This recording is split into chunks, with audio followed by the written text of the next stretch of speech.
से संसार दुख कहता है, वह कवि के लिए वास्तव में आनंद है। मुंशी प्रेमचंद जी के इसी विचार के साथ शुरू करते हैं उनकी समय से परे की एक रचना गोदान की कहानी को, जो आपके दिल को छू लेगी।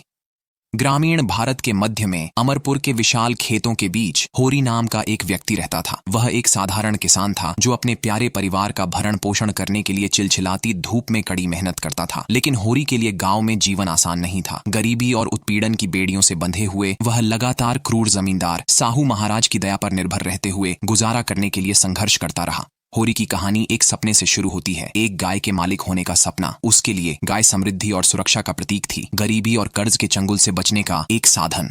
अपने दिल में दृढ़ संकल्प के साथ होरी आगे आने वाली चुनौतियों से बेपरवाह होकर अपने सपने को पूरा करने के लिए यात्रा पर निकल पड़ता है। जैसे ही होरी एक गाय खरीदने के लिए निकलता है, उसे अपने रास्ते में पहली बाधा का सामना करना पड़ता है, जो है पैसा। अपनी जेब खाली होने और सिर पर कर्ज चढ़ने के बावजूद होरी मदद के लिए स्थानीय साहूकार लाला सरनाम सिंह के पास जाता है। लेकिन यह सहायता भारी कीमत पर मिलती है, क्योंकि होरी को यह कर्ज बढ़ी हुई ब्याज की दर पर मिलता है। कठिन परिस्थितियों से विचलित हुए बिना होरी अपनी इच्छा शक्ति के बल पर आगे बढ़ता रहता है और गाय को खरीद लेता है। गाय को अपने पास रखते हुए वह महसूस करता है कि उसके भीतर आशा की एक किरण जगी है। उसके अस्तित्व के अंधेरे में एक रोशनी की किरण जगी है। लेकिन भाग्य ने होरी और उसके परिवार के लिए कुछ और ही सोच रखा था। त्रासदी तब होती है जब गाय बीमार पड़ जाती है। उसका जीवन अधर में लटक जाता है। होरी भय और निराशा से घिरा हुआ है। इस एहसास से जूझ रहा है कि उसके सपने उससे दूर जा रहे हैं। गाय को बचाने के लिए बेताब वह अपने पास मौजूद सभी संसाधनों का इस्तेमाल करता है, लेकिन कोई फायदा नहीं होता। अंत में गाय अपनी बीमारी से मर जाती है, जिससे होरी टूट जाता है और बेसहारा हो जाता है।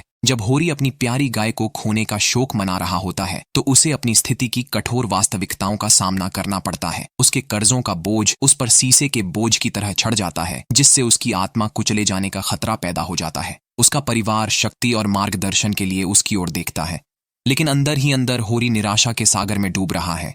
हर गुजरते दिन के साथ होरी का संघर्ष तेज होता जा रहा है। उसके सपने उसकी पहुंच से दूर होते जा रहे हैं। जीवित रहने की बेताब कोशिश में उसे अपनी गरिमा और आत्मसम्मान का त्याग करते हुए कठिन विकल्प चुनने के लिए मजबूर होना पड़ता है। फिर भी चाहे वह कितनी भी कोशिश कर ले, गरीबी का भूत उस पर छाया की तरह मंडराता रहता है और अपनी निरंतर पकड़ से उसे परेशान करता रहता है। उथल पुथल और संघर्ष के बीच होरी को अपनी पत्नी धनिया और उनके छोटे बेटे गोबर के प्यार में सांत्वना मिलती है। वे उसकी ताकत के स्तंभ हैं। भारी विपरीत परिस्थितियों में लड़ते रहने के उनके कारण हैं, लेकिन उनका अटूट समर्थन भी उसे गांव में जीवन की कठोर वास्तविकताओं से नहीं बचा सकता। जैसे जैसे होरी की दुनिया उसके चारों ओर बिखरती जाती है, उसे कड़वी सच्चाई का सामना करने के लिए मजबूर होना पड़ता है कि उसके खिलाफ परिस्थितियां खड़ी हैं, कि वह सत्ता और लालच के बड़े खेल में एक मोहरा मात्र है। और फिर भी उसकी निराशा की गहराइयों में आशा की एक किरण अभी भी उसके भीतर जलती है। अंधेरे के सामने आत्मसमर्पण करने का एक जिद्दी इनकार। अंततः होरी का भाग्य दुखद रहा। वह अपने कर्जों और दुनिया के अन्यायों के बोझ से कुचला हुआ एक टूटे हुए आदमी के रूप में मर जाता है।